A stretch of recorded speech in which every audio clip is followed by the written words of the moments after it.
بسم اللہ الرحمن الرحیم اللہم صلی علی سیدنا و مولانا محمد وعلی آل سیدنا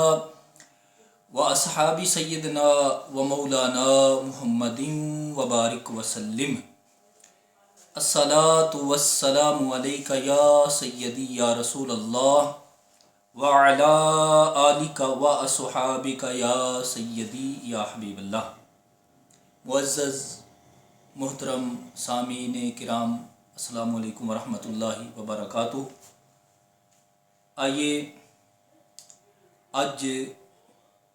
ایک نبی علیہ السلام دا فرمان، آپ صلی اللہ علیہ وآلہ وسلم دی حدیث مبارکہ اج عرض کرنے ہاں۔ اللہ تبارک و تعالی سمجھن دی توفیق عطا فرمائے۔ آئیے اس حدیث پاک دی راوی حضرت سہل بن سعد رضی اللہ تعالیٰ عنہ نے، اور یہ بھی کل دی طرح متفق علیہ روایت ہے۔ حضرت سہل بن سعد رضی اللہ تعالیٰ عنہ آپ فرماندے ہیں کہ رسول اللہ صلی اللہ علیہ وآلہ وسلم نے فرمایا ہے کہ جنت دے وچ 8 دروازے نے۔ ایک دروازے دا نام ہے باب الریان، یعنی جنت جڑی ہے اس دے وچ 8 طبقے نے، اور ہر طبقے دے وچ ایک دروازہ، اور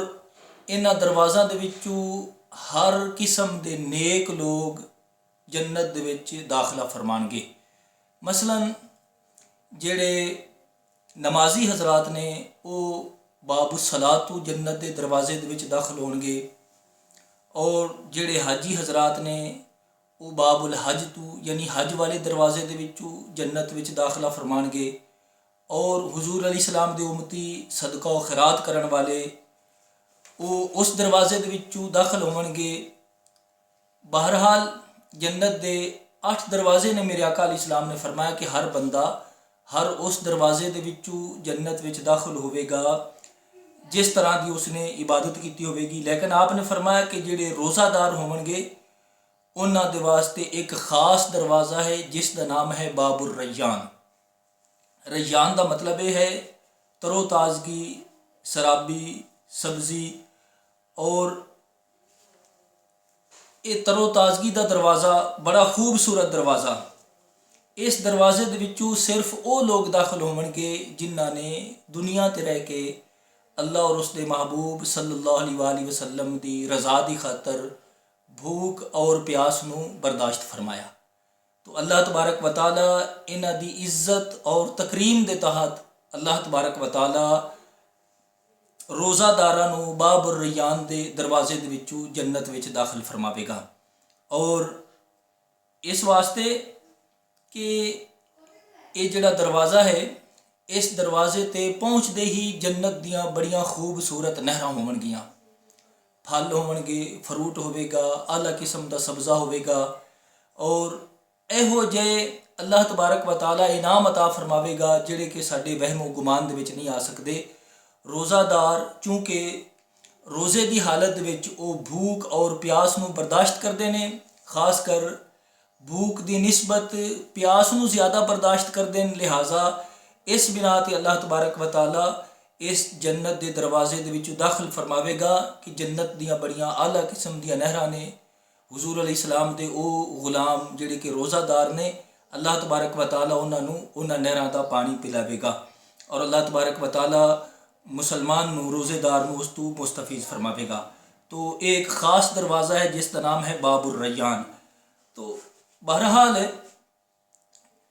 اس حدیث پاک تو یہ بھی معلوم ہوتا ہے کہ وہ سارے مسلمان بھائی جڑے جان بوجھ کے روزہ نہیں رکھتے،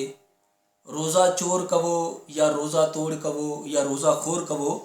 جڑے جان بوجھ کے روزہ نہیں رکھتے، اگرچہ اللہ تبارک و تعالیٰ دی رحمت، نبی علیہ الصلوۃ والسلام دی شفاعت اور کسے طرح دے نال اپنے گناہاں دی سزا بھگت کے جنت وچ چلے جان گے، لیکن یاد رکھو کہ اس باب الریان دے وچ داخل نہیں ہون گے، کیونکہ جدو جنت وچ پہنچن گے نا اس وقت پتہ چلے گا کہ اس باب الریان دروازے دی کی اہمیت ہے، اس دا کی مقام ہے، اس دی کی فضیلت ہے۔ تو بہرحال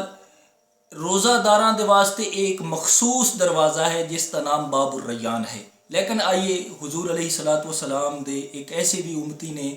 میرے آقا صلی اللہ علیہ وآلہ وسلم دے سب تو پہلے صحابی، مسلمانہ دے سب تو پہلے خلیفہ اور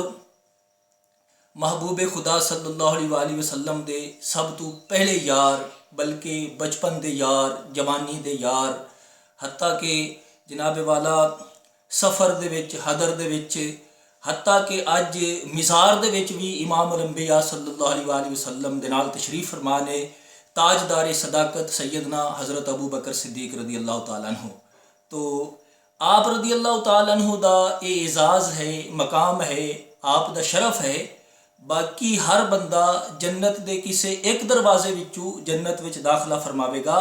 لیکن سیدنا ابو بکر صدیق رضی اللہ تعالیٰ عنہ آپ دا یہ مقام ہے، آپ دی یہ فضیلت ہے، شرف ہے، آپ دی عزت دے تحت اللہ تبارک و تعالیٰ نے آپ نو نبی علیہ السلام دے صدقے یہ عزت عطا فرمائی ہے کہ جدو حضرت ابو بکر صدیق جنت دے دروازے تے پہنچن گے تے آپ دے واسطے اجازت ہوے گی،